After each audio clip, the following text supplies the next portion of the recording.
भगवते वासुदेवाय।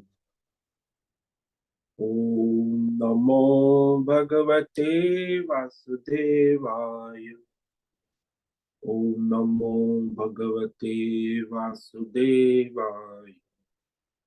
ओम नमो भगवते वासुदेवाय। ओम नमो भगवते वासुदेवाय। ओम नमो भगवते वासुदेवाय। ओम नमो भगवते वासुदेवाय। ओम नमो भगवते वासुदेवाय। ओम ओम ओम।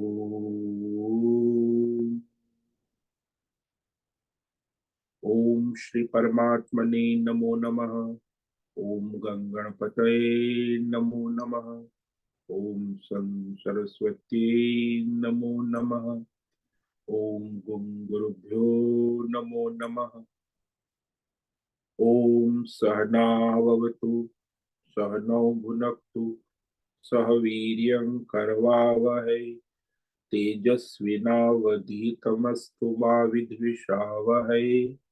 ओम शांति शांति शांति। सदाशिव समारंभां शंकराचार्य मध्यमाम् अस्मदाचार्य पर्यन्तां वंदे गुरु परंपराम्।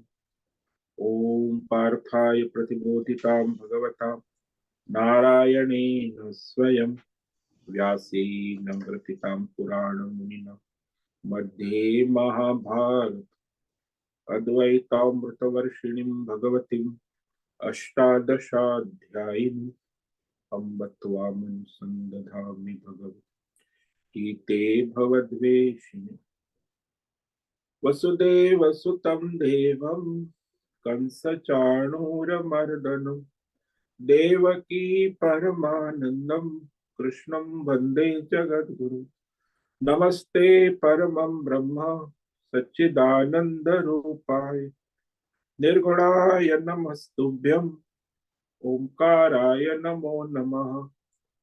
सर्वे दुर्गाणि तरन्तु सर्वे भद्राणि पश्यन्तु सर्वे सद्बुद्धिमाप्नोतु सर्वे सर्वत्र नंदतु। ओम तत्सत। ओम ओम ओम। आप सभी ऑनलाइन नेटवर्क पर उपस्थित भगवद गीता श्रवण साधकों को आज प्रातः का अभिवादन अभिनंदन अभिवंदन। हरि ही ओम हरि ही ओम हरि ओम। हम सबको आज का यह दिव्य दिन तन मन धन जन देश काल विषय वस्तु परिस्थितियों के साथ अध्यात्म भौतिक दैवी व्यष्टि समष्टि क्षेत्र सभी को अपने अपने पूर्व में अनंत जन्मों में किए हुए संचित पाप पुण्य धर्म अधर्म मिश्र कर्मों के पके हुए फल स्वरूप में वर्तमान में आज सभी को अपने अपने प्रारब्ध अनुसार परमेश्वरी अचिंत्य योग माया शक्ति के माध्यम से प्रसाद स्वरूप में प्राप्त हुआ है। अतः आज का यह दिव्य दिन परमार्थ हेतु निष्काम सेवा यज्ञ देव यज्ञ ऋषि यज्ञ पितृ यज्ञ मानव यज्ञ भूत प्राणी यज्ञ सात्विक दान शारीरिक वाचिक मानसिक तप निष्काम कर्म योग ध्यान योग भक्ति योग ज्ञान योग साधना स्वाध्याय वेद शास्त्रों का अध्ययन अध्यापन उपासना आराधना के लिए समर्पित करे और कराए।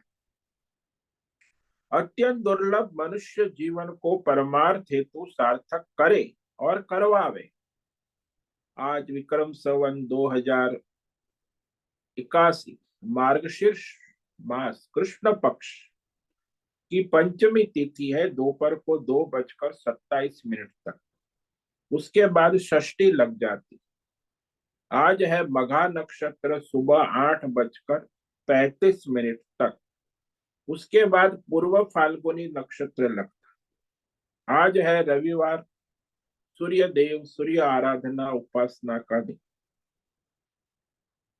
और यहाँ शीत ऋतु, हेमंत ऋतु चल रही है। रात्रि का न्यूनतम तापमान 6 डिग्री और दिन का अधिकतम तापमान 21 डिग्री। अभी 7 बजे 8 डिग्री तापमान है। वायु की गति 2-5 किलोमीटर प्रति घंटा चल रही। ईस्वी सन 2023, 31 दिसंबर, इस साल का यह आखिरी दिन और यह महीना सुबह के 7 बजने वाले हैं। कलयुग का प्रथम चरण 5248वां वर्ष, 7वां वैवस्वत मनवंतर श्वेत वराह कल ब्रह्मा जी का 26वां दिन और 51वां वर्ष चल रहा।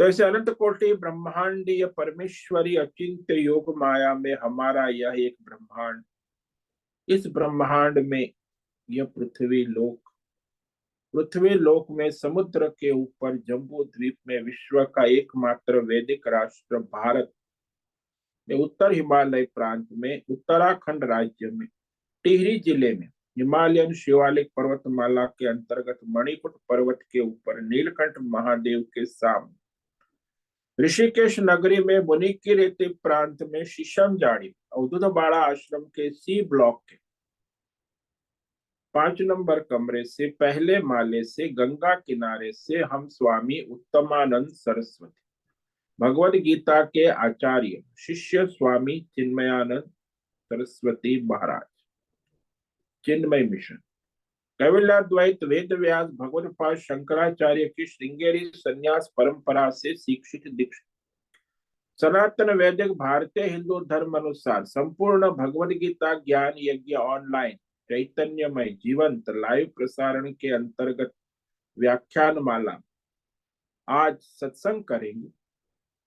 जो प्रश्नोत्तरी है, जो इस सप्ताह में हमने जो अध्ययन किया है उस पर चिंतन मनन करेंगे। साप्ताहिक रविवार का सत्संग। तो इस प्रकार यह सत्संग और व्याख्यान भी होगा सत्संग के अनुसार। तो कृपया आप सभी श्रद्धा भक्ति ध्यान से इस सत्संग में सहभागी हो और यह दिव्य सत्संग का लाभ ले, कुछ ग्रहण करे, कुछ धारण करे, कुछ परिचरितार्थ करे और उसमें निरंतरता लाए। अपनी अपनी आध्यात्मिक भौतिक दैवी अशांति द्वंद्व मोह विक्षेपों से रहित होकर अपने शरीर इंद्रिय प्राण मन वचन कर्म से एकरूप होकर एकाग्र होकर शुद्ध सात्विक सूक्ष्म भगवत विवेक बुद्धि करे। वेद शास्त्र आचार्य परंपरा अनुसार विवेक बुद्धि करे। पुनः पुनः इस सत्संग का चिंतन करे, मनन करे, चर्चा विचारणा करे, प्रचार प्रसार, लिंक भेजे, लेखन अपना और सबका परम कल्याण करे और कराए। ओम तत्सत। ओम ओम ओम।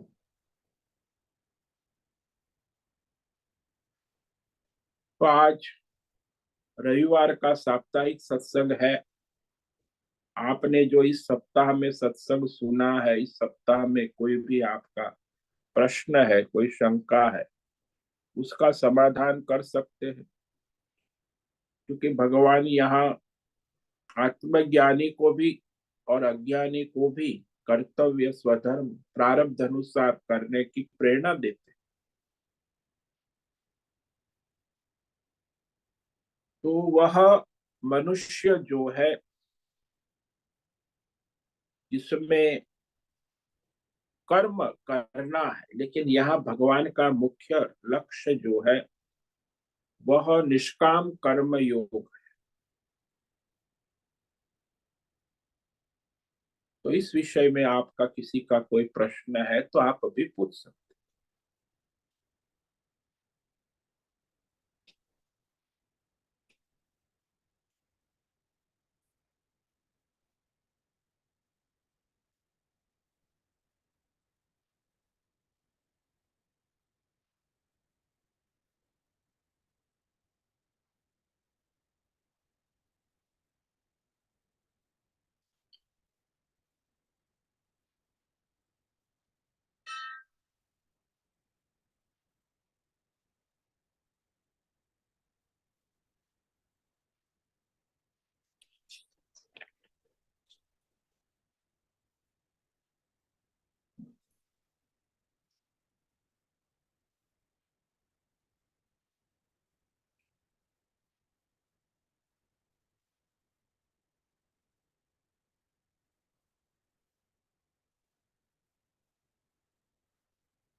तो भगवान ने स्वयं अपना दृष्टांत दिया कि जब मैं अवतार लेता हूं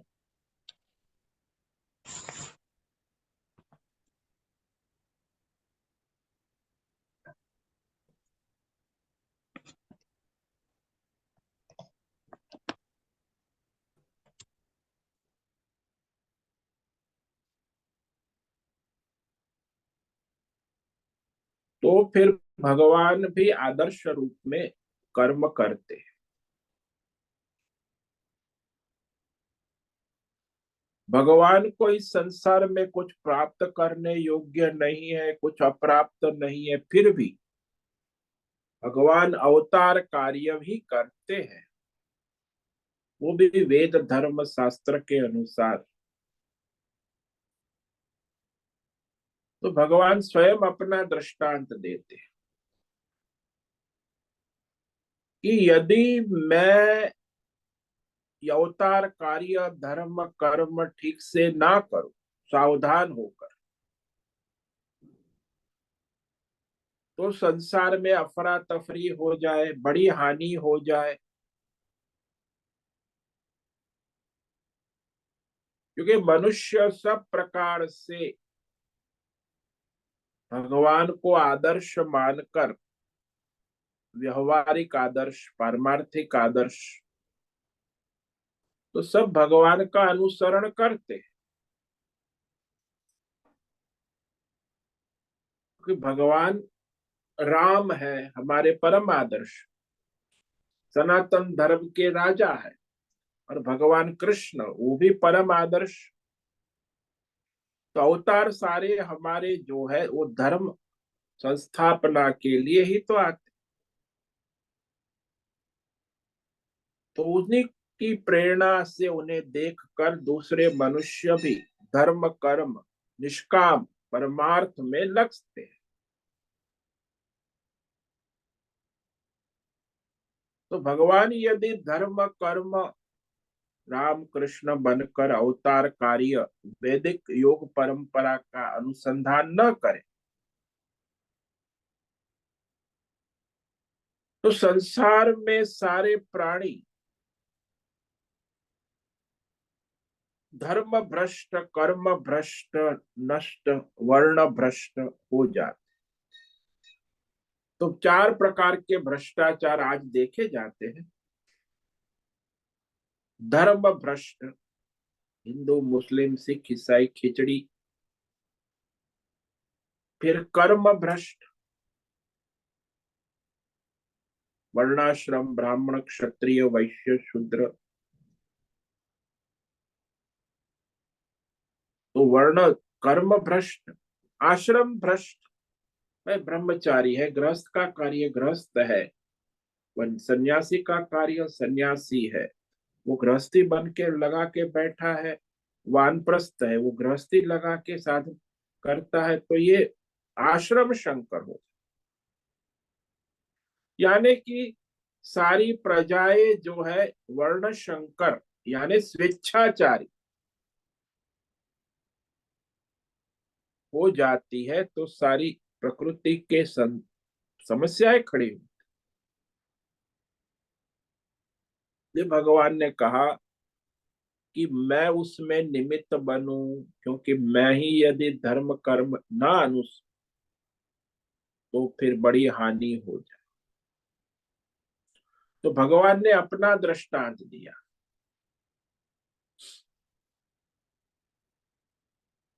उसके बाद आत्मज्ञानी के विषय में कहते हैं कि आत्मज्ञानी जो हो गए हैं उनको भी बहुत कुछ ये कर्म में अश्रद्धा उत्पन्न ना करे। संसार में जो लोग कर्म में आसक्त है, फल में आसक्त है, उनको निष्काम कर्म करने के लिए प्रेरित करे। कर्म करने से उनका कल्याण जरूर होता है, निष्काम कर्म से परमार्थ का रास्ता खुलता है।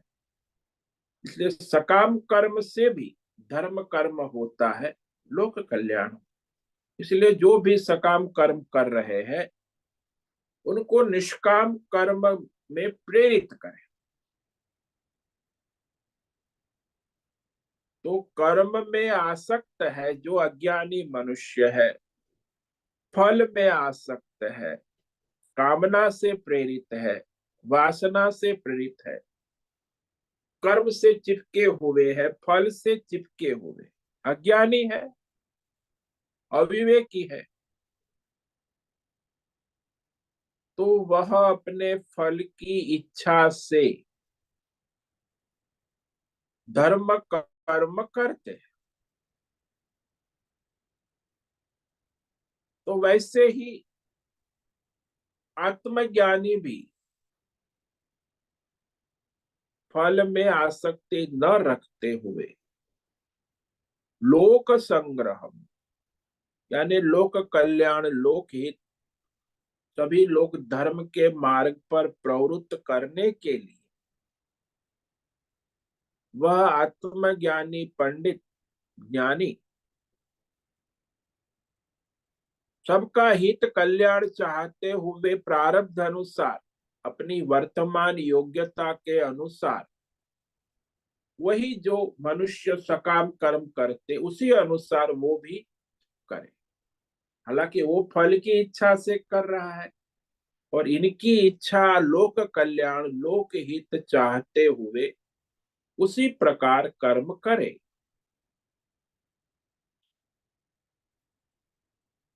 तो उनके कर्म में अश्रद्धा उत्पन्न ना करे, कर्तव्य कर्म प्रति अश्रद्धा, स्वधर्म के प्रति अश्रद्धा, अरे छोड़ो, दूसरे धर्मों में ऐसा होता है, जैन है, बौद्ध है, ईसाई है, इस्लाम है, तो अपने कर्तव्य स्वधर्म छोड़ के भगवान की भजन में लग जाओ।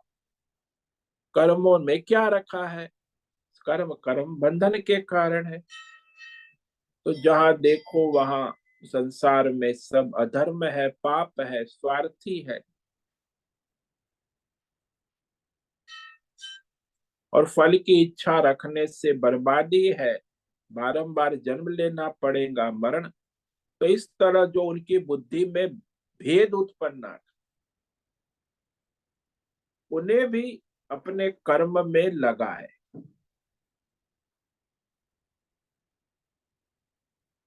बुद्धि भेदम न जनये, बुद्धि भेद उत्पन्न ना करे, लेकिन स्व भी उसी अनुसार सर्व कर्म लौकिक वैदिक शास्त्रीय कर्म अच्छी तरह करते हुए उन अज्ञानियों को भी करवावे। जैसे बहुरूपिया होता है ना, उसी अनुसार वो कर्म करवा।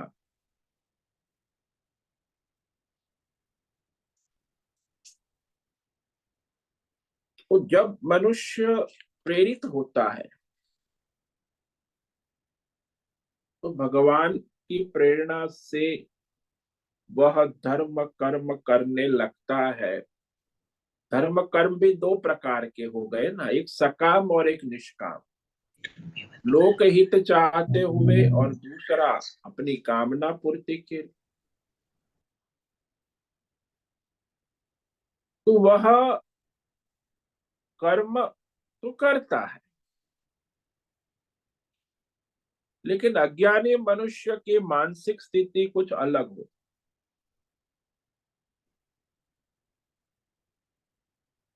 वो क्या है? तो भगवान ने कहा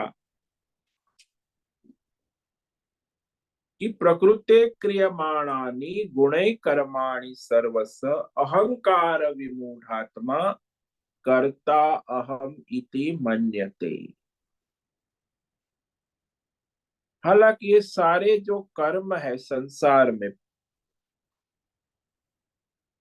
प्रकृति के द्वारा, गुणों के द्वारा, 27 तत्वों के द्वारा परस्पर समस्त लौकिक शास्त्रीय वैदिक कर्म किए जाते हैं। लेकिन जो अज्ञानी है वो अपने अहंकार से मोहित होकर, अहंकार विमूढ़ात्मा, वह अज्ञानी ऐसा मानता है कि मैं करता हूं, मैं भोगता हूं। कर्म अपना है, मैं कर रहा हूं अभिमान कर। मैं कर्मों का करता हूं और उसके फल का भोगता हूं, लेकिन प्रकृति के सहयोग के बिना वो जीवात्मा एक भी कर्म नहीं कर सकता।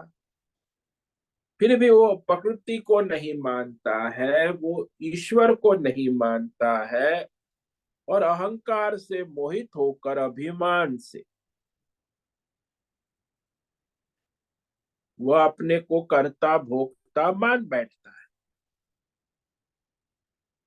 ये बहुत बड़ा भ्रम हो जाता है उससे, और बोलता भी है मैंने ये किया। मैं कभी वो प्रकृति के द्वारा हुआ या ईश्वर की कृपा से हुआ ऐसा वाक्य नहीं बोलता। दुनिया में 90% लोग बोलेंगे, उनके पहले वाक्य मैंने ये किया, मैं ये करूंगा, मैं वो करूंगा, मैं ऐसा करता था, मैं ऐसा कर रही हूं, मैं ऐसा करूंगी। अरे भाई तुम क्या कर, कुछ प्रकृति भी तो है ना आसपास कि सब तुम ही करते हो, एक कार्य भी नहीं। फिर ईश्वर की तो बात दूर की, प्रकृति को भी स्वीकार नहीं करते। अहंकार से विमूढ़ आत्मा, एकदम मूढ़ बुद्धि, अविवेकी जिसको कहते हैं, कि उसे अपने भौतिक शरीर में इतना अहंकार है कि वो उससे इतना अहंकार से अपने संकुचित बुद्धि हो जाए कि मैं ये शरीर हूँ, स्त्री हूँ, पुरुष हूँ, मैं ही करता हूँ, मैं ही हूँ। तो भाई आसपास प्रकृति है उसको भी नहीं मानता, तो अहंकार से विमूढ़ हो गए। अहंकर्ता इति वृत्ति, ये अज्ञान से उत्पन्न हुई वृत्ति, क्योंकि उसे प्रकृति का ज्ञान भी नहीं है, परमात्मा का ज्ञान भी नहीं है। भाई परमात्मा क्या है, परमेश्वर का स्वरूप क्या है, इसका विवेक भी नहीं है। इसलिए यहाँ अहंकार विमूढ़ात्मा भगवान ने शब्द का प्रयोग।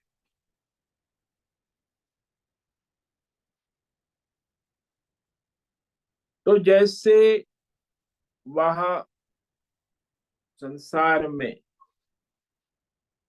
तत्वज्ञानी होता है, वो भी कर्म करता है, आत्मज्ञानी और अज्ञानी के व्यवहार में तो समानता है, लेकिन उसी बुद्धि के विवेक में भिन्नता है। वो अज्ञानी अहंकार से मोहित है और आत्मज्ञानी अहंकार से रहित है। वो प्रकृति को जानता है, ईश्वर की सत्ता को मानता है। ये तो अज्ञानी है, न प्रकृति को जानता है, न ईश्वर की सत्ता को मानता है। वो तो पूरी तरह अहंकार से, शरीर अभिमान में, देह अभिमान होकर मोहित रहता है। तो यहाँ कल हमने विचार किया था कि जो तत्वज्ञानी है, तत्वविद, भगवान ने, कि वह गुण और कर्म के विभाग को जानते हैं। ये गुण जो है त्रिगुणात्मक सत्व, मूल तो गुण तीन ही है, सत्व गुण रज, उसी से फिर दूसरे 24 तत्व उत्पन्न होते, पंच महाभूत, पांच ज्ञानेन्द्रिया, पांच कर्मेंद्रिय, पंच प्राण, मन, बुद्धि, चित्त, अहंकार। तो संसार में मूल गुण तीन ही है, सत्व गुण, रजोगुण और तमोगुण। एक सर्जनात्मक है, एक पालन पोषण करता है, एक संहार करता है। और यही चार प्रकार के कर्म होते रहते, सर्जन होता है, पालन होता है, संहार होता है, फिर पुनः सर्जन होता है।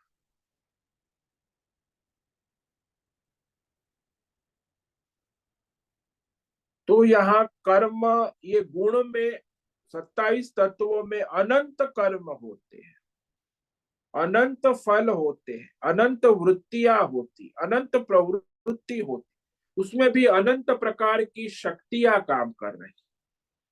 जैसे आपके कमरे में बिजली का करंट आता है, तो तार के द्वारा, तो उसमें भी कितने कर्म होते, बल्ब है, ट्यूबलाइट है, पंखा है, गीजर है, मोबाइल है, कंप्यूटर है, मिक्सर है, ग्राइंडर है, न जाने कितने अनंत इलेक्ट्रिकल इलेक्ट्रॉनिक, शक्तियां भी अनंत, कर्म भी अनंत।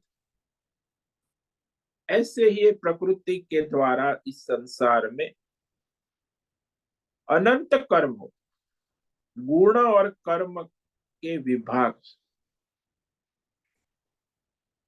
तो वह त्रिगुणात्मक माया के कार्य रूप ये जो 27 तत्व है, उसी को यहाँ भगवान ने गुण विभाग कहा, गुण। और उस 27 तत्वों में जो परस्पर चेष्टाएं होती है, कर्म फल वृत्ति प्रवृत्ति शक्तियां उत्पन्न होती रहती है, लय होती। तो भौतिक अध्यात्म दैव अनेक प्रकार के कर्म, वो कर्म विभाग। तो इस गुण विभाग और कर्म विभाग से अपने आत्म तत्व को निर्लेप जानता है कौन? तत्व ज्ञान, तत्वविद। गुणा गुणेषु वर्तन्त इति मत्वा न सज्जत।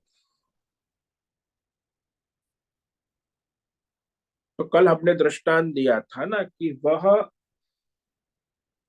बिजली और तार दो अलग चीज। जो इस रहस्य को नहीं जानता है, वह तार को ही बिजली समझ लेता है।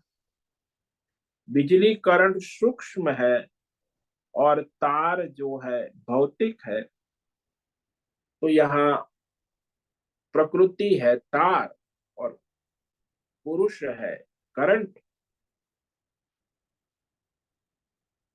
तो किसी न किसी प्रकार से वह तार के द्वारा बिजली का करंट प्रवाहित, समझदार जानता है कि भौतिक तार के कारण बिजली सूक्ष्म करंट संचार है। तो बिजली तार नहीं है। इसी प्रकार तत्वविद जानता है कि वह आत्मा के द्वारा संचार होता है। प्रकृति जड़ है, आत्मा चेतन है। और इस प्रकृति के और आत्मा के संयोग से ही सारा व्यवहार प्रकृति में दिखता है। वास्तव में आत्मा का कोई संबंध नहीं है व्यवहार से, इसीलिए आसक्ति की संभावना नहीं।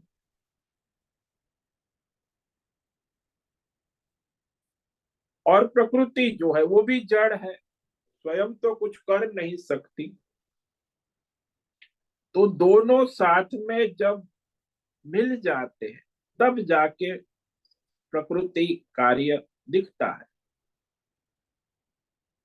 तो प्रकृति और पुरुष, प्रकृति चेतन है, प्रकृति जड़ है और पुरुष चेतन है। और जड़ चेतन के संयोग से ये सृष्टि का सारा संसार चलता है। तो वह आत्मज्ञानी रहस्य को जानता है, अज्ञानी नहीं जानता, इसीलिए वह परेशान रहता। तो वह इस प्रकृति के कर्मों में आसक्त नहीं होता। तो इतना ही फर्क है। आत्मज्ञानी अनासक्त रहता है और अज्ञानी प्रकृति में आसक्त रहता है, इसीलिए कर्मों के बंधन में रहता है। वो कर्म के बंधन से मुक्त रहता। तो इस तरह हमने ये विचार किया था कल तक। और यहाँ कर्म में, फल में आसक्ति वाला अज्ञानी मनुष्य, तो भगवान ने उसे कहा कि उसको आत्मज्ञानी जो है बुद्धि भेद उत्पन्न ना करे, उसे कर्म करावे और उसके साथ वो वैसा करे। तो इस प्रसंग को यहाँ भगवान ने कहा। तो कर्म की महिमा कही पिछले 10 श्लोक में कि भगवान स्वयं अवतार कार्य करते हैं, कर्म करते हैं, और आत्मज्ञानी को भी कर्म करने को प्रेरित किया। अज्ञानी तो अपनी कामना से, वासना से करता है, ठीक वैसे भी आत्मज्ञानी भी करे, लेकिन लोक कल्याण, लोक हित की इच्छा से करे। कर्म तो वही होगा, व्यवहार में कोई परिवर्तन नहीं। आत्मज्ञानी और अज्ञानी के व्यवहार में एक समानता ही रहेगी, केवल उसकी बुद्धि का विवेक भिन्न है। एक फलासक्त है और एक लोकहित के लिए निष्काम भाव से कर्म करते, प्रारब्ध अनुसार उसका जो स्वधर्म है, वर्तमान देश काल परिस्थिति के अनुसार। अज्ञानी का भी प्रारब्ध होता है, ज्ञानी का भी प्रारब्ध होता है, तो प्रारब्ध के अनुसार वो अपना स्वधर्म कर्म करते हैं। तो इस तरह कर्म की महत्ता भगवान कह रहे हैं, क्योंकि अध्याय जो है वो भगवान का मुख्य लक्ष्य निष्काम कर्म योग को प्रकाशित करना, उसी के विषय में पूरा कर्म योग का सीधा अर्थ निष्काम कर्म योग। यहाँ सकाम कर्म योग की भगवान प्रेरणा नहीं दे रहे हैं, वो तो बंधनकारी है, पाप पुण्य स्वर्ग नरक जन्म मरण। तो परमार्थ जो सकाम कर्म कर रहा है उसका परमार्थ तो कभी शुरू होता ही नहीं, क्योंकि वो तो पाप पुण्य धर्म अधर्म स्वर्ग नरक के चक्कर में ही घूमता रहे। जब निष्काम कर्म करेगा तो परमार्थ की योग्यता प्राप्त होती, परमार्थ शुरू होता है, वो एंट्रेंस है। परमार्थ का एंट्रेंस ही निष्काम कर्म योग। तब तक आपका एंट्रेंस ही नहीं हुआ, आप पास नहीं हुए, क्योंकि आप सकाम कर्म में डूबे हैं। तो आप बस पाप पुण्य धर्म अधर्म सुख दुख जन्म मरण के चक्कर में घूमते रहो। इस प्रकार आज हमने ये, आगे जो है उस पर तो हम कल विचार करेंगे। अब आपको किसी को इसी विषय में जो सारे चल रहा है विषय, इसमें किसी को कोई प्रश्न है, कोई पूछना जानकारी चाहते तो पूछ सकते। आज रविवार है इसीलिए ओपन सत्संग। स्वामी जी, हाँ बोलो मनीष। अभी आपके मतलब सत्संग तो काफी समय से चल रहा है, लेकिन अभी एक बात क्लियर नहीं हुआ। जैसे आत्मा है वो तो किसी से लेपाई नहीं होता है, तो मन बुद्धि और चित्त अहंकार है, तो उसका और आत्मा का जो संबंध है उसके बारे में भी थोड़ा क्लैरिटी नहीं आ रहा है, तो उस पे थोड़ा प्रकाश डालें। देखो, आत्मा जो है वो निर्लेप है, सबको प्रकाशित करता है, और उस परमात्मा चैतन्य आत्मा का प्रतिबिंब, जिसे चिदाभास कहते, बुद्धि में पड़ता है, अंतकरण में पड़ता। तो अंतकरण अपनी वृत्तियों का प्रवाहित कर, वरना अंतकरण जड़ है, मन बुद्धि चित्त अहंकार जड़ है, लेकिन उसमें चैतन्य परमात्मा का प्रतिबिंब पड़ता है, तब वो प्रकाशित होकर अपनी वृत्ति प्रवृत्ति करता है। ये जो अंतकरण है, मन बुद्धि चित्त और अहंकार, ये जो वृत्तियां है, इस वृत्ति को प्रकाशित करने के लिए वह चैतन्य उसमें प्रतिबिंबित होता है, तभी वो प्रकाश। जैसे आपको दृष्टांत दे कि वहां घड़ा पड़ा है और घड़े में जल है, और जल में प्रतिबिंब पड़ रहा है, और उस प्रतिबिंब में सूर्य का प्रकाश भी आ रहा है। प्रतिबिंब से प्रतिबिंबित होकर प्रकाश, सूर्य का एक ओरिजिनल प्रकाश है, एक घड़े के अंदर प्रतिबिंबित होकर प्रकाश हो रहा है। ठीक वैसे ये शरीर हमारा घड़ा है और हमारा अंतकरण सूक्ष्म शरीर जल है, और उसमें परमात्मा का प्रतिबिंब पड़ता है, तब हमारे शरीर में जो प्राण शक्ति चेतना का संचार होता है, उसी के द्वारा फिर मन बुद्धि इंद्रिया अपने अपने शक्ति के अनुसार कार्य करने लगते हैं। तो वह कार्य वास्तविक तो परमात्मा की चेतना से होता है, प्रतिबिंबित चैतन्य ही, जिसे हम शरीर में प्राण शक्ति कहते हैं, चेतना कहते हैं। तो उसी के द्वारा फिर मन भी अपनी कार्य करने लगता है, इंद्रिया शरीर सारे सप्त धातुओं का व्यापार होता है, स्थूल शरीर सूक्ष्म शरीर अपना अपना कार्य करते, भिन्न भिन्न शक्तियां अपना अपना कार्य करती है। तो ये है इसका मूल विज्ञान। समझ में आया? हाँ स्वामी जी, ठीक है, प्रणाम। ओम नमो नारायण।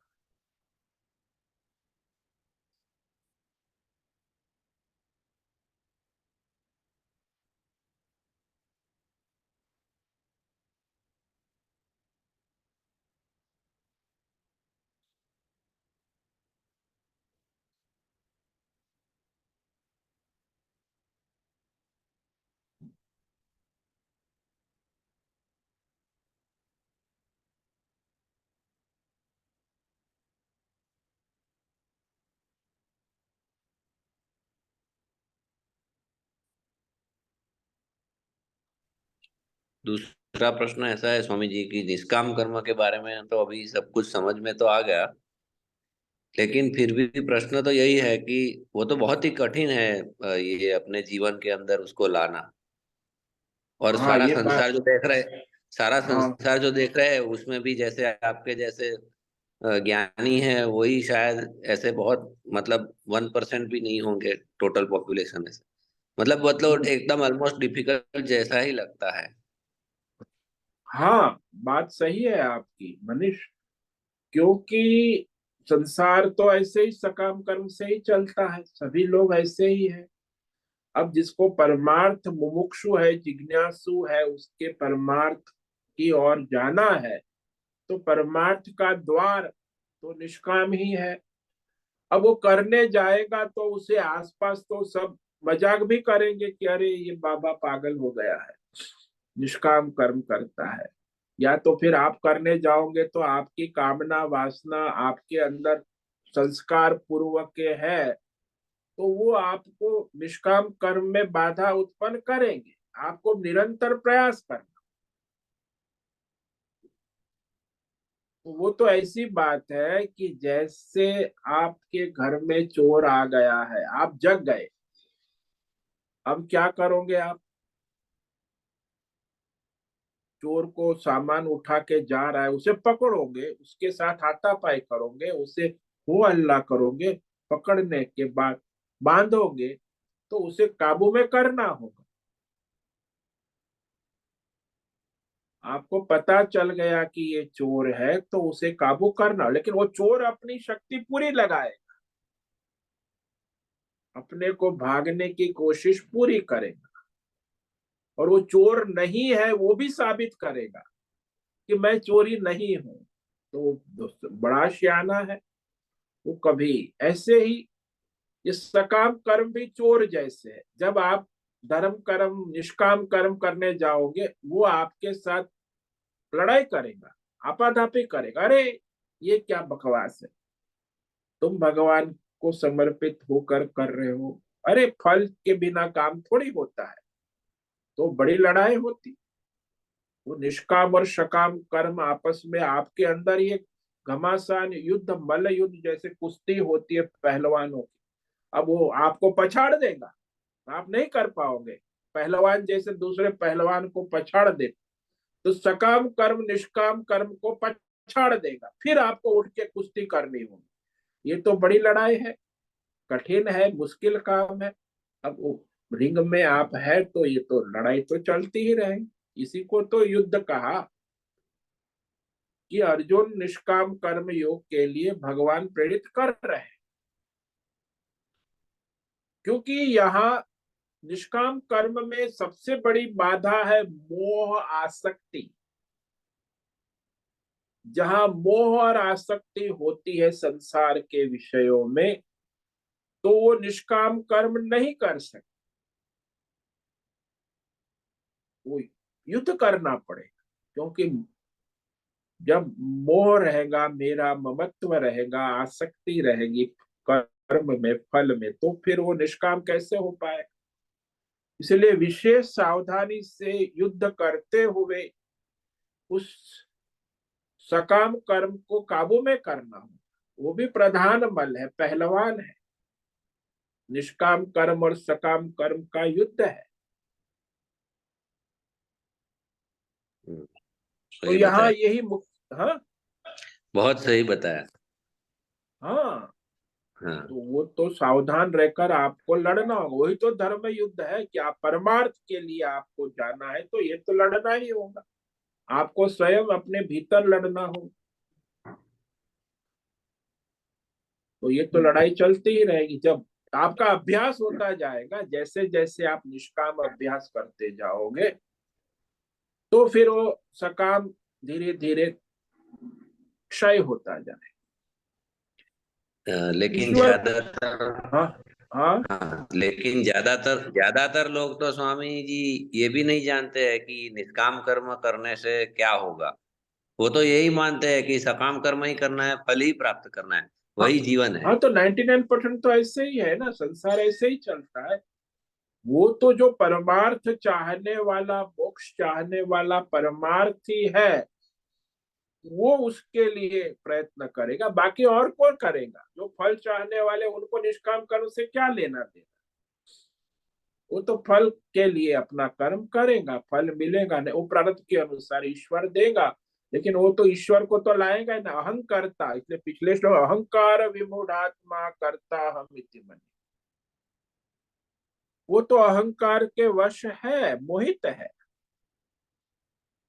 इसीलिए वो तो मैं करता हूं, मैं भोगता हूं, मुझे फल चाहिए, वो तो वैसे ही करेगा। यह किया, वह किया, यह पाया, वो पाया, पहले भूतकाल, वर्तमान काल, भविष्य काल।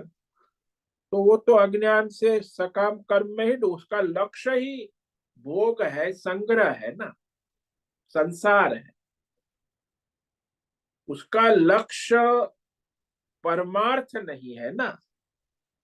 ये तो भगवान परमार्थ के लिए मार्गदर्शन दे रहे हैं ना। ये कोई धर्म, अर्थ, काम, पुरुषार्थ के लिए, सकाम कर्म के लिए भगवान गीता का उपदेश नहीं दे रहे। तो वह विशेष संदेश है। और भगवान आगे कहेंगे कि जो ये मैंने कहा, वो निष्काम कर्म योग का आचरण नहीं करता, वो इस संसार चक्र में घूमता रहेगा। स्वर्ग, नरक, पाप, पुण्य, धर्म, अधर्म, उसकी दुर्गति है। उसका संसार कभी समाप्त नहीं होगा। यानी उसके जीवन में परमार्थ सिद्ध नहीं होगा।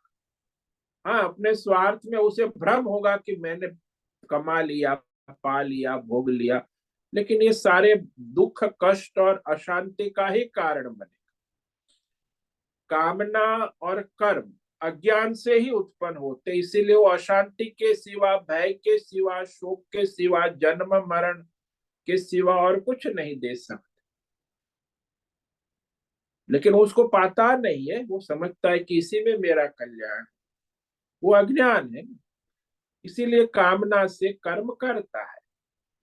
अब जिसने कुछ सत्संग किया, जिसने विवेक हुआ कि ये तो इतना कष्ट है, इसका निवारण तो फिर परमार्थ है, तो परमार्थ के लिए मुझे निष्काम कर्म योग करना हो,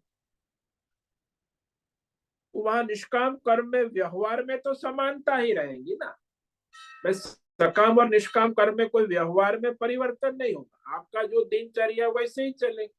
मैं नहाने जाऊंगा तो सकाम कर्म करते हुए नहाऊंगा, तो अरे ये पानी बड़ा ठंडा है, ये साबुन ठीक नहीं है, ये शैम्पू ऐसा है, रगड़ रगड़ के स्नारे, बड़ा मैल ज्यादा जम गया है, ये है, वो है।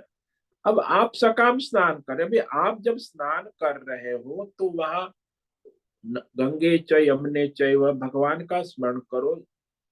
और फिर नारायण स्मरण करते हुए भगवान का नाम स्मरण करते हुए भगवत भाव से स्नान करते हो तो वो निष्काम हो गए कि जल भी नारायण है, स्नान करने वाला भी मैल भी नारायण है, सब नारायण नारायण नारायण।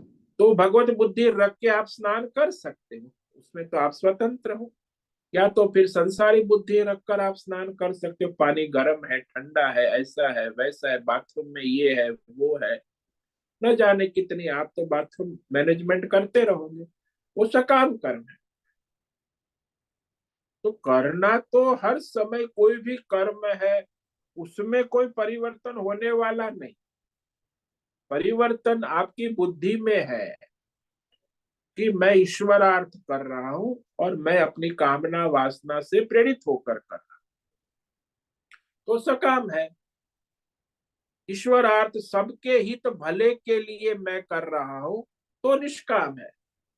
ऐसा भी नहीं कि कई बार लोग निष्काम को समझते हैं कि मैं अपने परिवार के हित के लिए कर रहा हूं, वो निष्काम नहीं है।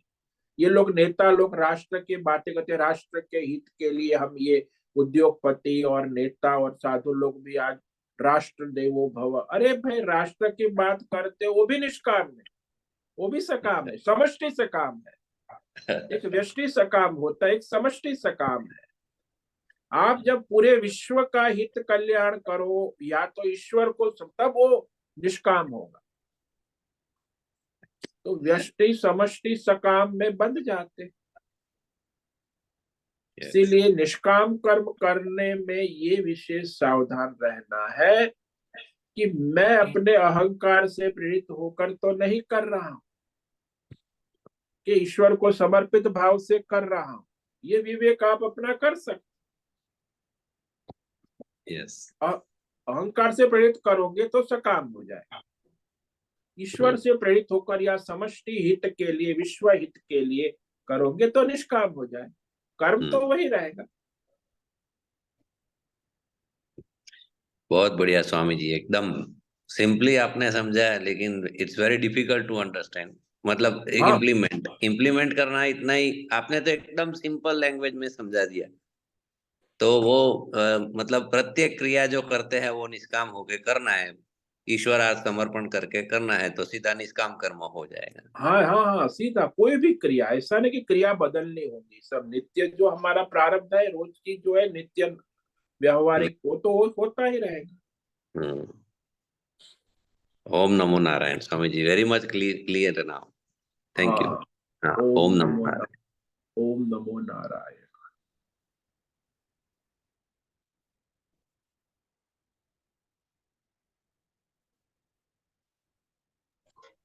नमो नमो गुरुदेव।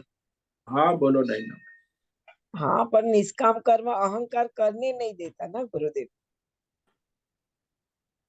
क्या कहा? निष्काम कर्म अहंकार करने नहीं देता। हाँ, नहीं करना है। अहंकार आपको बाधा उत्पन्न करेगा। अब आपको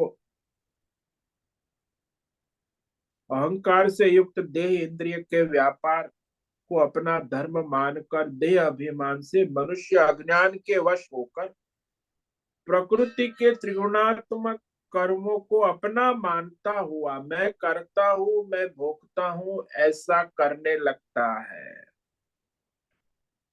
नहीं तो करता भोगता तो प्रकृति है, ईश्वर है, जीव की सत्ता ही कहा है, फिर भी वो अहंकार से मानता है।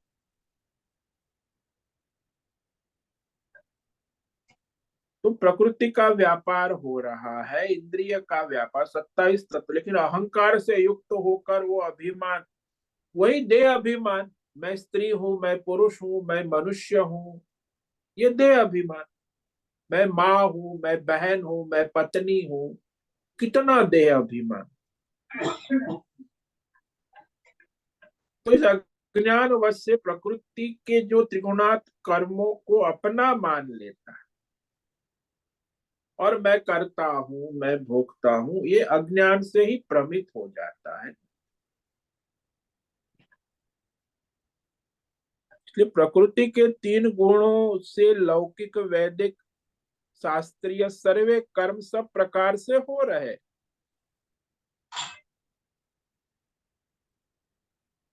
तो यहाँ विवेक आवश्यक है। यदि आप धर्मात्मा है और आप प्रयत्न करते हैं तो आपको सफलता मिलेगी।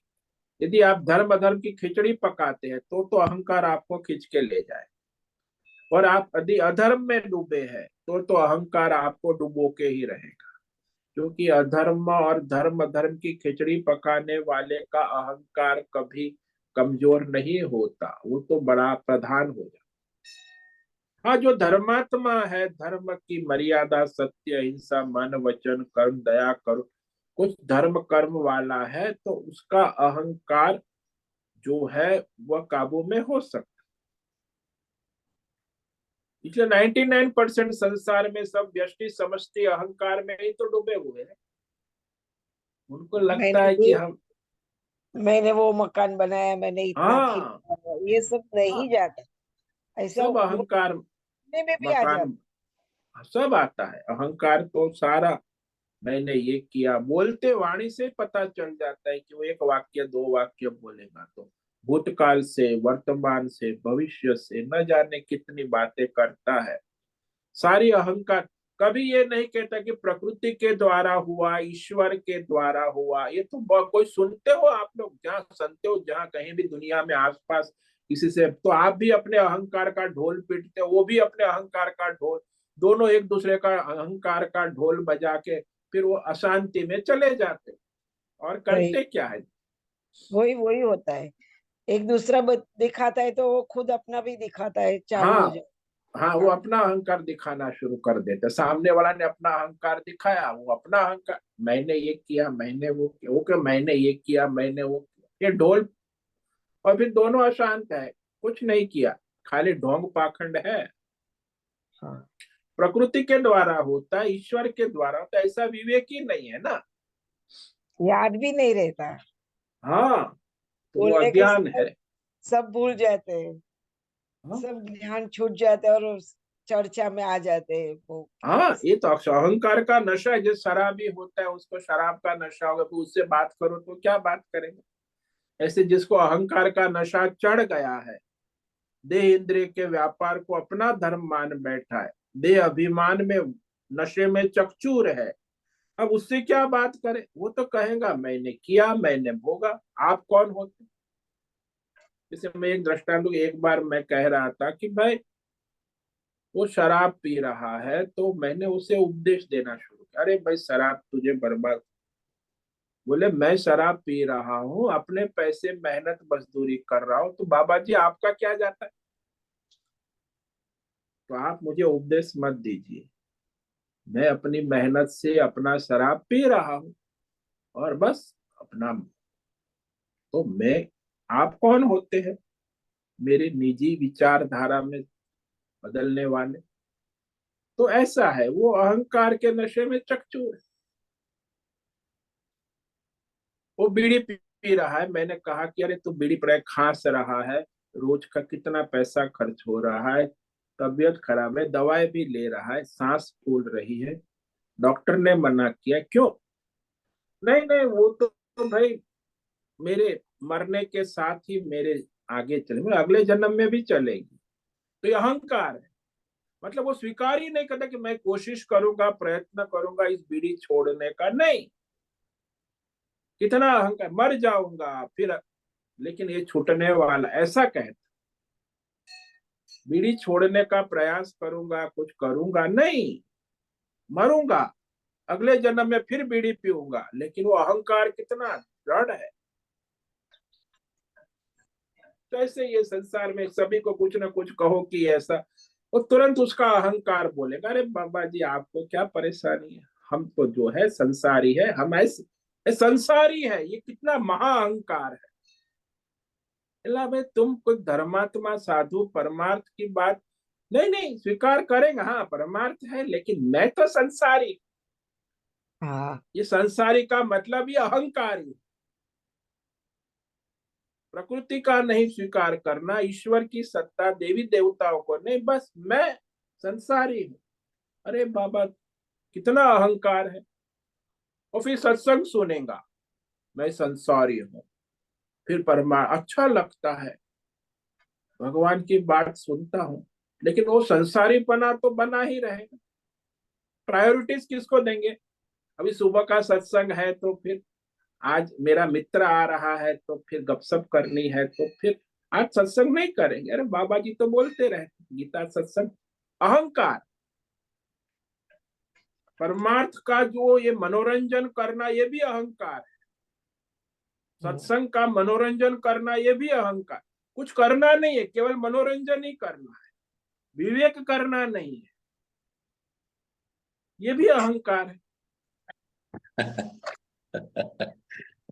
हमें ये सोचना है हम्म। कि ये शरीर भी प्रकृति से ही मिला है और उससे ही काम जो हो रहा है हो रहा हाँ, तो ये सब विवेक करना आवश्यक है।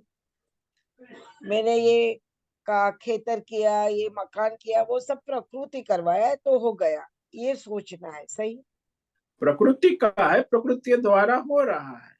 हम्म। गुणा गुणेषु वर्तन्ते, अभी तो हमने कल विचार किया ना हाँ। कि प्रकृति प्रकृति का कार्य कर रही है, ऐसा आत्मज्ञानी जानकर फिर मोहित नहीं होता। हम्म।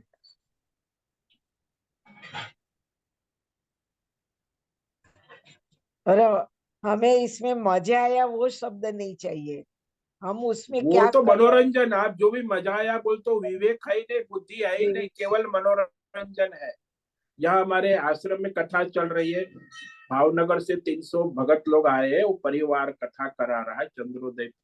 अब वो हम्म। कथा में 300 लोग आए हैं, मैं देखता हूँ कथाकार कथा करता ही नहीं, गाना बजाना, कल नाच गान था, कथा वार्ता लोक डायरा ये सब नाटक बाटक, 50 लाख रुपया खर्च करेगा। हाँ। सभी लोग मनोरंजन कर रहे हैं, यहाँ कोई एक विवेक ज्ञान की बात नहीं, बुद्धि का विवेक करना ही नहीं, केवल मनोरंजन। तो भागवत कथा, भगवान श्री कृष्ण की कथा, और उसका भी आप लोग ने मनोरंजन बना, अहंकार, ये केवल बहुत मनोरंजन। सूक्ष्म बात है, बहुत सूक्ष्म बात है। अहंकार से निकलना भी सूक्ष्म है और अहंकार को समझना भी सूक्ष्म है। हाँ, सबसे सूक्ष्म अहंकार ही है जो आपको घुमा रहा है। आपका शरीर, इंद्रिय, मन, बुद्धि, सबसे सूक्ष्म आज जीव जिसको कहते जीवात्मा, वही अहंकार है। हम्म। जब आप अपने को जीव कहते हो वही अहंकार है। आप तो परमात्मा स्वरूप हो। तो ये हो गया कि सागर में हमें जो लहर दिखती है और उसका केंद्र बिंदु तो कहीं और है, वो ही पकड़ में आना चाहिए, वो छूट हाँ, जाता है। हाँ, तो केंद्र बिंदु जल तत्व है, तो आप लहरों में उलझे रहे हो, जल को तो देखते नहीं। मनोरंजन और इंद्रियों के स्तर पे जीने वाला विवेक नहीं कर सकता, बुद्धि का विवेक होना आवश्यक है। और बुद्धि का उपयोग दुनिया में 1-2% लोग ही करते हैं, बाकी मन और इंद्रिय के स्तर पर ही जीते हैं और मरते हैं। और इसीलिए फलाशक्ति को छोड़ने का बोला है कि जब हाँ, छोड़ दूर हो जाएगा तो विवेक आएगा। हाँ, कर्म करो लेकिन फलाशक्ति छोड़ो तो बुद्धि का विवेक जागृत होगा, नहीं तो कैसे हो?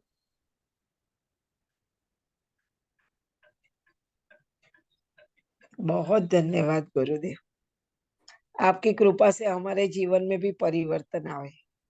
हाँ, आप प्रयत्न करो, और क्या कर सकते।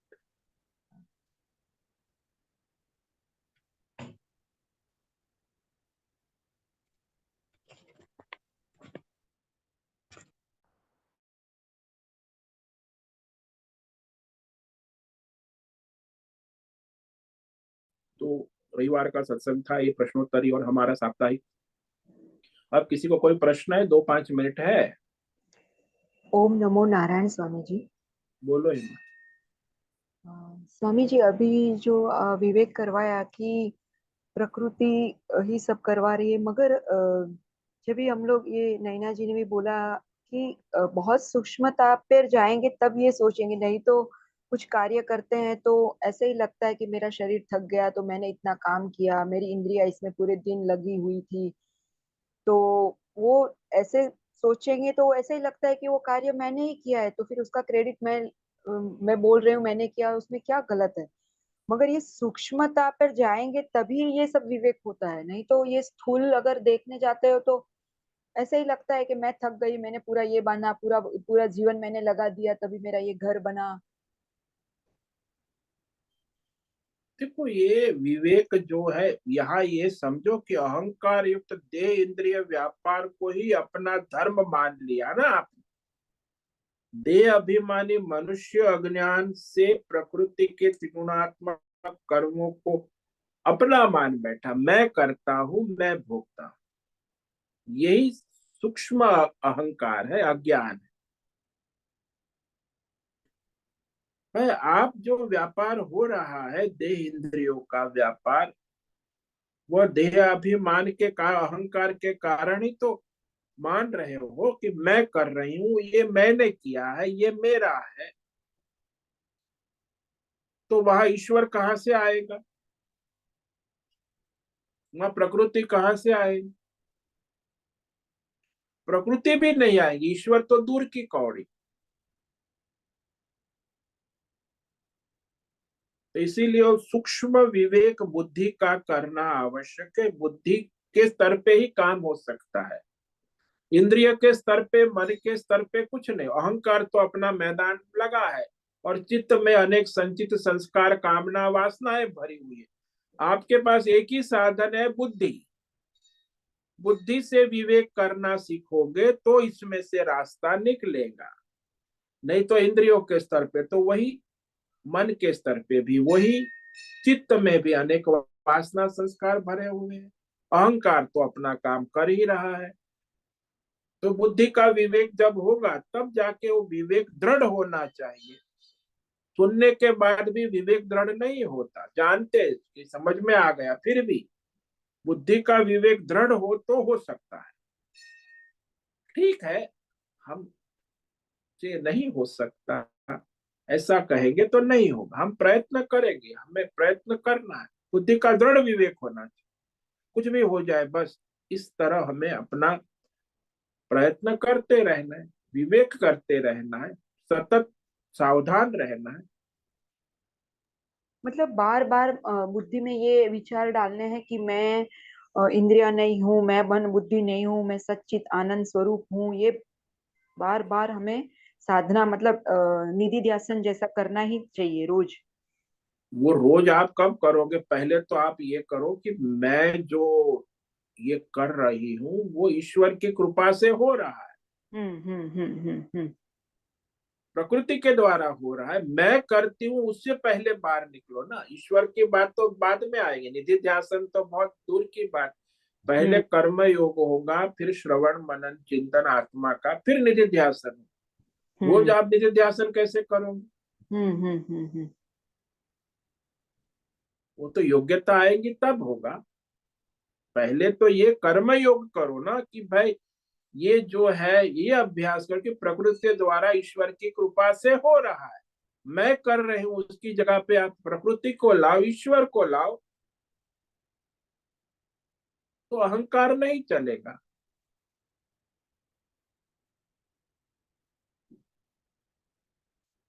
हाँ स्वामी जी, मतलब अभी हर कार्य में सेंटर में ईश्वर को हमें रखना है। हाँ, प्रकृति को रखो, ईश्वर को रखो, उसके द्वारा हो रहा है, हम केवल निमित्त मात्र है। निमित्त मात्र भव सव्य। भगवान कहते ना, तुम निमित्त बन के धर्म युद्ध लड़ो, मोह शोक छोड़ो। मोह के कारण तो तुम अपना स्वधर्म ये परम नहीं कर रहे हो।